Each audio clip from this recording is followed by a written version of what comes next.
Once upon a time, there lived a poor woodcutter. He lived in a tiny village near a forest with his 2 children and his second wife. The children were called Hansel and Gretel.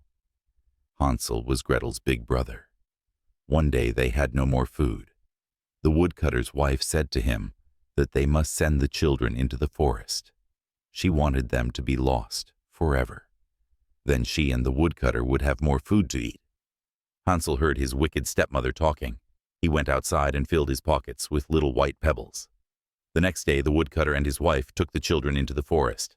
The woodcutter wasn't happy about leaving his children, but his wife made him. So Hansel and Gretel were left all alone. Night fell, and it grew cold. Gretel began to cry. "Don't worry," said Hansel. "Hold my hand, and I'll get us home." As they had walked into the forest that morning, Hansel had dropped a trail of white pebbles. Luckily, the moon was bright, and it shone on the white stones. The children followed the trail home. The woodcutter's wife was angry when she saw the children. She shouted at her husband and told him to take the children back into the forest and lose them. The woodcutter was upset, but he was afraid of his wife. He agreed to do what she said.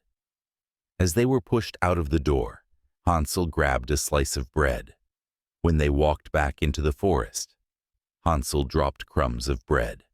He was hoping to follow the trail back again. When they got to the middle of the forest, the children's father muttered an excuse and told them he had to leave. Again, night fell, and this time there was no moon. The children huddled together at the foot of a big tree and fell asleep until morning. "Don't worry," said Hansel the next day. "We will follow the trail of bread and go home."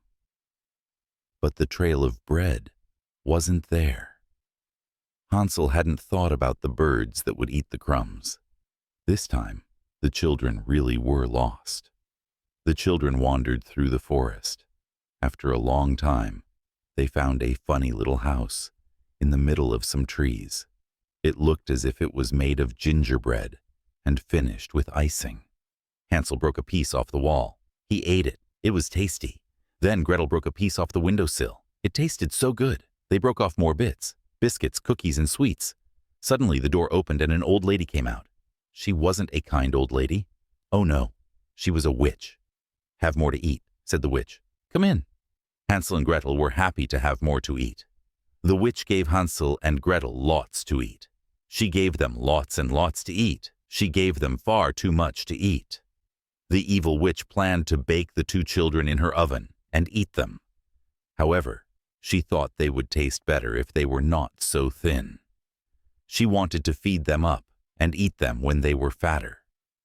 Every day for weeks, the witch gave the children lots of food. She made Gretel clean the house, and she locked Hansel in a cage. Every night she would ask to squeeze Hansel's finger to feel how fat he was getting. The witch couldn't see very well. She needed to feel Hansel's finger instead of just looking at him. Hansel was clever, though. He kept an old chicken bone in his pocket. Every night he let the witch squeeze that instead of his finger. The witch was angry that Hansel never seemed to get fatter. One day the witch was tired of waiting for Hansel to fatten up.